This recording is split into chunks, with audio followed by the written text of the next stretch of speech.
코로나19 백신 부스터샷 접종자가 자발적으로 신고한 이상 반응의 대부분은 접종 부위 통증이나 피로 등 경미한 사안으로 파악됐습니다.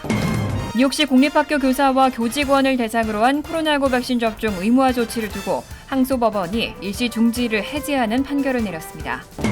사우스캐롤라이나주의 학교 마스크 착용 의무화 금지 규정에 관해 어제 법원이 시행 중단 판결을 내렸습니다. 그동안 바이든 대통령의 지지율에서 가장 높았던 분야인 코로나19 대응에서도 대통령을 신뢰하지 않는다는 응답이 과반수를 넘겼습니다.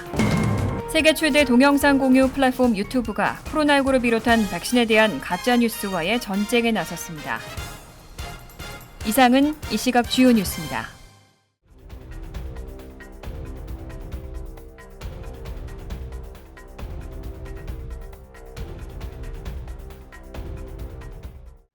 시청자 여러분 안녕하십니까? KBN 뉴스입니다.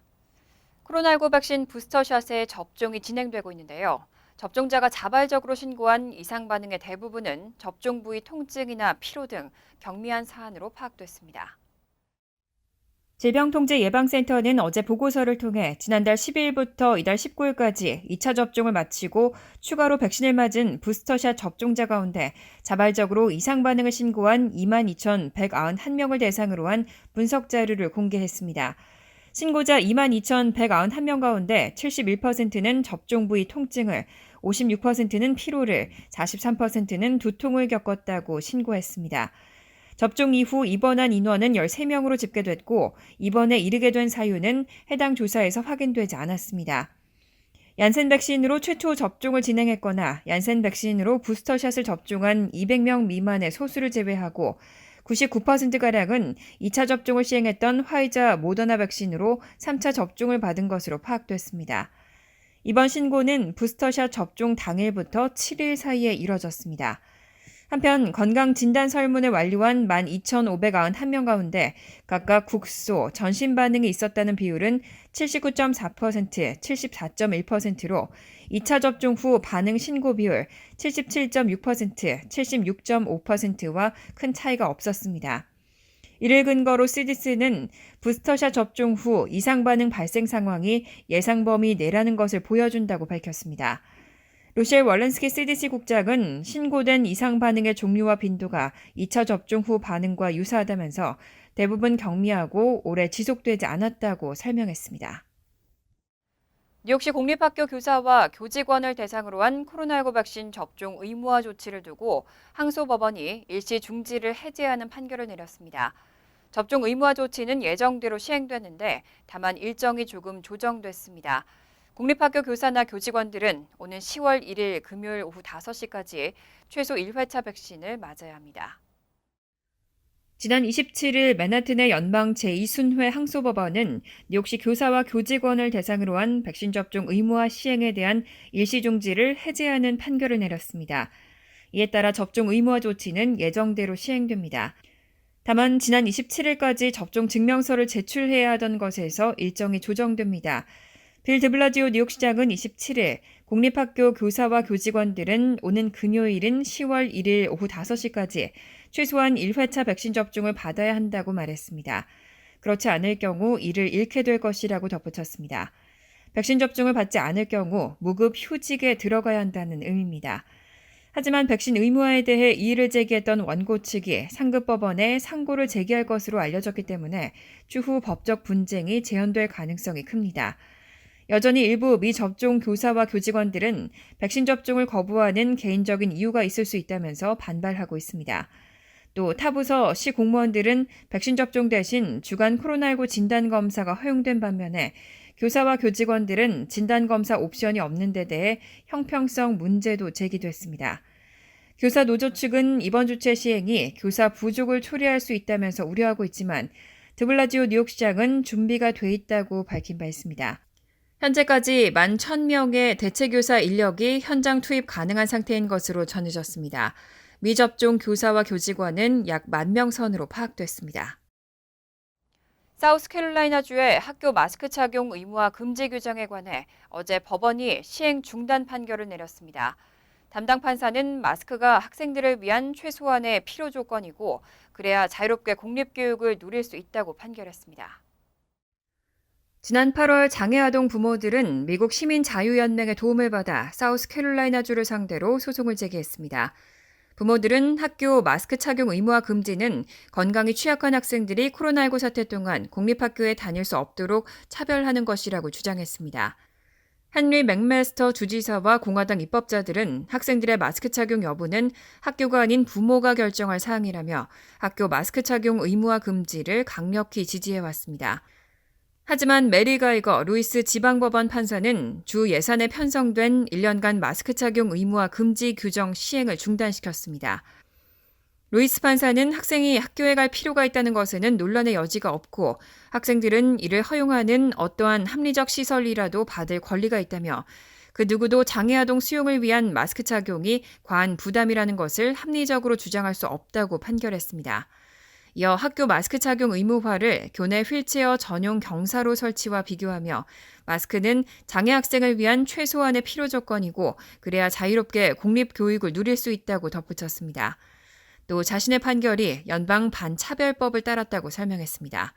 브라이언 시머스 사우스캐롤라이나 주지사 대변인은 성명을 통해 주는 법원의 결정에 강력하게 동의하지 않는다며 대법원까지 갈 것을 암시했습니다.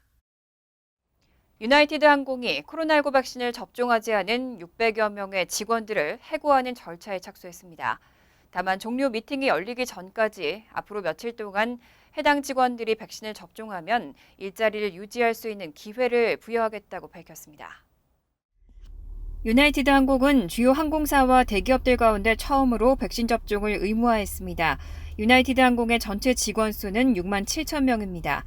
월스트리트저널은 유나이티드 항공이 시한으로 정한 9월 27일이 지나면서 아직까지 백신을 접종하지 않은 593명의 직원들에 대해 해고 절차에 착수했다고 전했습니다.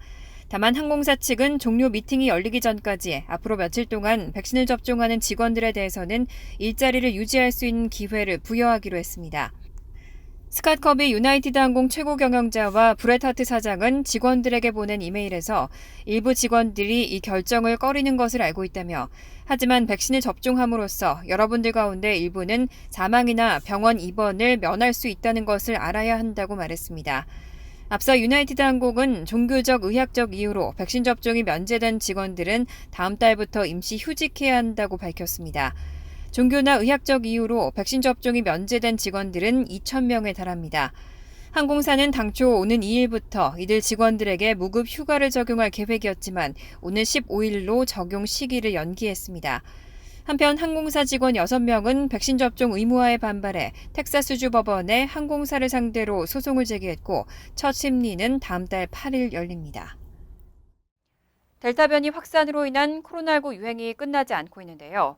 그동안 바이든 대통령의 지지율에서 가장 높았던 분야인 코로나19 대응에서도 대통령을 신뢰하지 않는다는 응답이 과반수를 넘겼습니다. 인터넷 매체 악시오스는 여론조사기관 입소스와 지난 24일에서 27일 성인 1,105명을 대상으로 바이든 대통령의 코로나19 대응에 대한 지지 여부에 관해 여론조사를 실시했습니다. 어제 보도된 여론조사 결과에 따르면 45%는 정확한 정보를 제공하는 데 있어 바이든 대통령을 신뢰한다고 답변했지만 응답자의 53%는 신뢰하지 않는다고 대답했습니다. 악시오스는 이 문항에서 신뢰하지 않는다는 응답이 더 많이 나온 것은 이번이 처음이라고 전했습니다. 지난 1월 조사 때는 신뢰한다는 답변이 58%로 신뢰하지 않는다 42%보다 16%포인트나 높았습니다. 바이든 대통령은 취임 후 강화된 방역 지침을 도입하고 코로나19 백신 접종 확대에 역점을 둬 1월 한때 30만 명에 육박하던 하루 신규 감염자가 6월엔 1만 명대로 떨어질 정도로 성과를 냈습니다. 이에 따라 바이든 대통령의 정책별 설문조사에서 코로나19 대응은 항상 지지율이 가장 높은 분야로 분류됐습니다.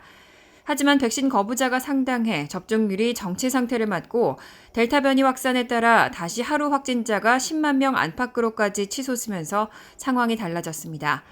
입소스의 클리프 영 공보 담당 대표는 바이든 대통령이 취임 첫 6개월간 코로나19에서 승리했지만 지금은 뚜렷한 해결책이 없어 도전받고 있다며 델타 변이와 다른 이슈가 바이든 대통령에 대한 대중의 인식을 약화하고 있다고 평가했습니다. 세계 최대 동영상 공유 플랫폼 유튜브가 코로나19를 비롯한 백신에 대한 가짜 뉴스와의 전쟁에 나섰습니다. 앞으로 코로나19 백신을 포함해 여러 백신에 관한 허위 정보를 포함한 콘텐츠는 새로운 지침에 따라 삭제 대상이 됩니다. 유튜브는 오늘 회사 공식 블로그를 통해 지역 보건당국과 세계보건기구가 안전하고 효과적이라고 인정해 접종을 승인한 모든 백신에 대해 의료 가짜뉴스 정책을 확대하고 새로운 지침을 적용하기로 했다고 밝혔습니다. 새 지침에 따라 유튜브는 백신이 질병의 감염 및 전염을 낮추지 못한다고 주장하는 동영상과 백신에 관한 허위 정보를 포함한 콘텐츠를 삭제하게 됩니다. 보건당국의 승인을 받은 백신이 자폐나 암, 불임을 유발한다는 주장도 삭제 대상입니다. 이와 같은 정책은 그동안 코로나19 백신에 관한 가짜뉴스 영상에만 적용해왔지만 앞으로는 홍역을 예방하는 MMR 백신이나 비형 간염 백신 등에 대해서도 확대하겠다는 겁니다. 아울러 유튜브는 조지프 머콜라, 에린 엘리자베스, 쉐리 템페니, 로버트 F 케네디 주니어 등 백신 가짜뉴스를 앞장서 퍼뜨리는 저명 활동가들의 계정을 자사 플랫폼에서 금지하기로 했습니다. 전문가들은 유튜브를 비롯한 소셜미디어가 안티백신 컨텐츠의 온상 역할을 하면서 백신 거부 여론 확산에 기여해왔다고 지적했습니다. 바이든 대통령이 핵심 의제 중 하나로 추진 중인 경제법안 협상에 총력을 다하고 있습니다. 표결이 코앞으로 다가왔지만 처리에 난항이 예상되면서 오늘로 예정됐던 시카고 방문 일정도 연기하고 법안 추진에 힘쓰고 있습니다. CNN에 따르면 어제 백악관 관계자는 바이든 대통령이 지난 주말부터 의원들과의 회의 및 전화통화를 통해 더 나은 재건 법안과 초당적 인프라 법안 진전에 참여해왔다며 내일도 백악관에 남아 이 두 가지 법안을 계속 추진할 것이라고 말했습니다. 이어 시카고 방문 일정은 재조정될 것이라고 덧붙였습니다. 바이든 대통령은 오늘 일리노이주 시카고에서 코로나19 백신 접종을 독려할 계획이었습니다. 하지만 이틀 앞으로 다가온 의회 표결에서 법안 처리에 난항이 예상되자 이에 우선 집중하기 위해 일정을 연기한 것으로 보입니다. 민주당은 이 경제 법안을 투 트랙으로 나눠 추진하고 있습니다. 하나는 1조 2천억 달러 규모의 초당적 사회 기반 시설 예산안으로 지난달 상원을 통과했고 내일 하원 표결을 앞두고 있습니다. 또 다른 하나는 3조 5천억 달러 규모의 복지, 교육, 증세 등 사회복지 관련 예산안으로 공화당뿐만 아니라 민주당 내에서도 이견이 있는 상황입니다. 의회는 연방정부 셧다운과 디폴트를 막기 위해서 10월 1일 이전에 자금 지원 법안을 통과시켜야 합니다. 이와 관련해 민주당이 다수당인 하원은 지난주 부채 한도를 유예하는 단기 예산안을 통과시켰지만 27일 상원에서 공화당의 반대로 부결됐습니다. 바이든 대통령은 법안과 관련한 당내 의원들의 의견을 좁히기 위해 진력을 다하고 있는 것으로 전해졌습니다. 오리건주가 연방 하원 의석수를 한 자리 더 늘리는 선거구 획정안을 승인했습니다. 오리건주는 2020 인구조사 결과에 따라서 연방 하원 의석이 5석에서 6석으로 늘었습니다. 케이트 브라운 오리건 주지사는 지난 27일 하원 의석수를 5석에서 6석으로 늘리는 선거구 획정안에 서명했습니다. 2020 인구조사 이후 첫 선거구 획정안 승인입니다. 브라운 주지사는 오리건주가 연방 하원 의석수를 더 얻은 건 40년 만에 처음이라며 오리건 주민 모두의 공익을 옹호하는 또 다른 대표단이라고 환영했습니다. 네 곳은 민주당 우세, 한 곳은 공화당 우세, 한 곳은 경합으로 분류됩니다. 당초 획정안은 6번째 선거구도 민주당 우세 지역으로 제한됐지만 양당 협상 끝에 절충안이 극적으로 타결됐습니다. 주 공화당은 지난 24일로 예정됐던 표결을 거부했지만 선거구 획정 권한이 민주당 소속 주 국무장관에게 넘어갈 것을 우려해 마감 시한을 몇 시간 앞두고 복귀해 27일 법안을 통과시켰습니다. 이것은 10년에 한 번 실시되는 인구조사 결과에 따른 조치입니다. 이번에 조정된 선거구는 내년 중간선거부터 다음 인구조사 결과가 나올 때까지 적용됩니다. 올해 발표된 인구조사 결과에 따라 텍사스는 2석, 오리건, 플로리다, 노스캐롤라이나와 콜로라도, 몬태나는 각 1석씩 의석이 증가했고 뉴욕, 캘리포니아, 일리노이, 펜실베니아, 미시간과 웨스트 버지니아, 오하이오 등 7개 주는 1석씩 줄었습니다. 미 3분기 경제는 델타 변이 유행에 크게 흔들리면서 적지 않은 타격을 입었는데요. 코로나19 신규 확산세가 주춤하고 막판 회복세로 돌아서면서 최소한 4%대를 기록할 수 있을 거란 전망도 나옵니다. 미 경제는 지난해 3분기부터 반등하기 시작해 역성장 규모가 3.4%에 그친 채 올해를 맞았고 1분기와 2분기에는 연율 6.3% 및 6.6%의 높은 플러스 성적을 거뒀습니다. 하지만 전염력 강력한 델타 변이가 유행하면서 하루 감염 규모는 2달 뒤 16만 5천 명까지 쉬지 않고 급증했습니다. 이 2달 동안 미 경제의 70%를 떠받치고 있는 소비가 크게 위축됐고 레스토랑과 호텔, 숙박 및 항공업계, 기업과 학교의 정상 운용이 위협을 받았습니다. 이런 가운데 경기 국면의 급격한 확장 전환에서 비롯됐던 공급망 차질이 지속돼 주요 부품 부족과 구인난은 개선되지 않았습니다. 이에 따라 3분기 경제 성적에 대한 전망이 당초 연율 7%대에서 5%대로 하락했습니다. 하지만 델타 변이가 수그러지면서 하루 감염자 수는 16만 명대에서 현재 11만 명대까지 내려왔습니다.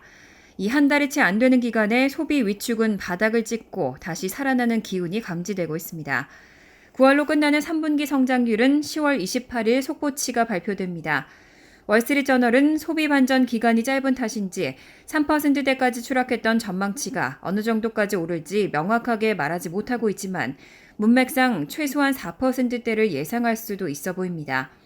대신 3분기에 되살아난 좋은 여건들이 일시적인 성격이 아니라면서 4분기에 2월돼서 본격적으로 힘을 발휘할 것으로 전망하고 있습니다. 선거가 한 달여 앞으로 다가오면서 각 진영의 선거 캠페인이 본격화되고 있습니다. 팰리세이즈 팍에서는 한인 후보들이 대거 출마해 시의원과 교육위원에 도전하고 있는데요. 그런데 지지 후보를 놓고 민주당과 한인 유권자협회가 갈등 양상을 보이고 있습니다. 뉴저지 팰리세이즈 팍 민주당이 오늘 11월 2일 본선거를 앞두고 공식적인 선거 캠페인을 시작했습니다. 팰팍 민주당은 시의원 선거에 나서는 이종철, 폴김 후보에 대한 공식 지지를 표명하고 교육위원 후보는 제임스 로튼도 전 팰팍 시장, 이현진 후보와 케이티 나센티 후보에 대한 지지를 선언했습니다. 팰팍 민주당은 현재 민주당 위원회 대의원을 맡고 있는 권영만 팰팍 한인 유권자협의회 회장에 대한 징계에 대한 논의도 있었습니다. 민주당 소속의 권 회장이 공화당 후보로 시의원에 출마한 스테파니장 후보를 지지하는 데 따른 조치입니다. 크리스 정 시장과 제임스 로튼도 민주당 위원장은 조만간 폴 줄리아노 버겐 카운티 민주당 위원회 의장을 만나 제명에 대한 논의를 할 계획입니다. 반면 유권자협의회 권영만 회장은 팰팍 민주당 정부는 더 이상 주민들을 위한 정부가 아니라며 정당을 떠나 주민을 위해 일할 수 있는 후보를 지지하게 된 것이라는 입장입니다. 권 회장은 민주당 후보를 지지하지 않는다는 이유로 투표로 결정된 대의원직을 박탈하는 것은 권력의 횡포라며 민주당의 변화를 당부했습니다. 이렇게 제명을 한다 얘기가 나오는 것 자체가 벌써 정당 정치의 병폐고 권력의 횡포입니다. 저는 이 기회에 민주당이 정말로 각성을 해서 떨어져 나간 민주당원들, 주민들의 그 뜻을 잘 받들어서 좀 개혁되기를 원하고요.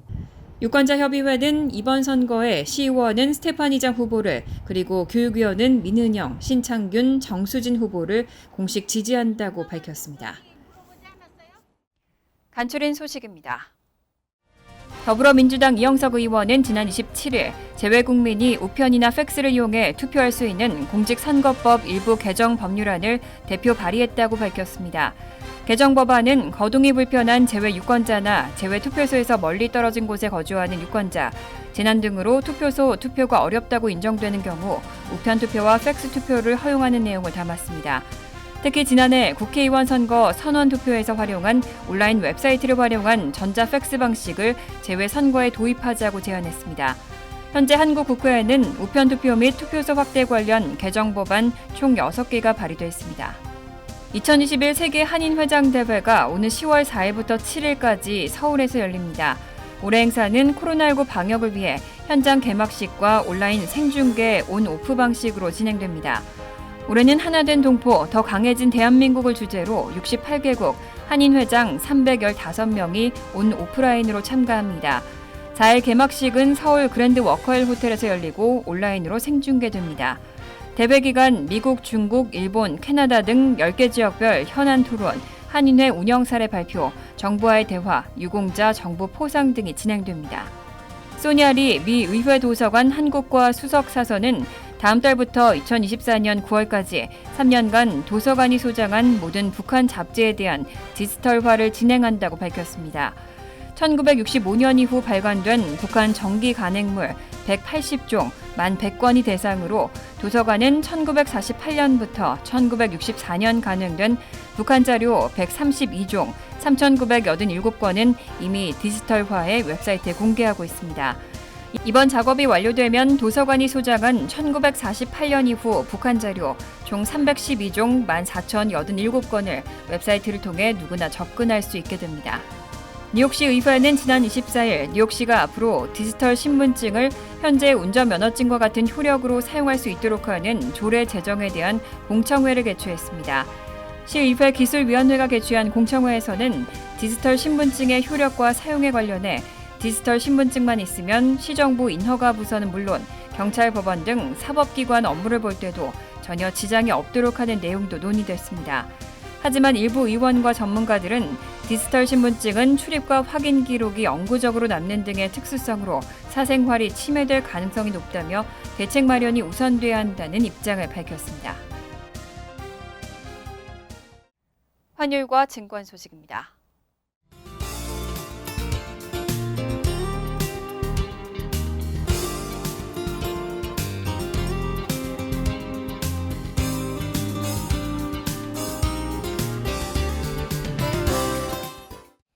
이어서 날씨입니다. 목요일은 화창하겠습니다. 낮 최고 기온은 66도, 섭씨 19도, 밤 최저 기온은 53도, 섭씨 12도로 예상됩니다. 금요일도 화창하겠습니다. 토요일 역시 화창한 날씨가 이어지겠습니다. 이상으로 KBN 뉴스를 마칩니다. KBN과 함께 즐거운 저녁 되시기 바랍니다.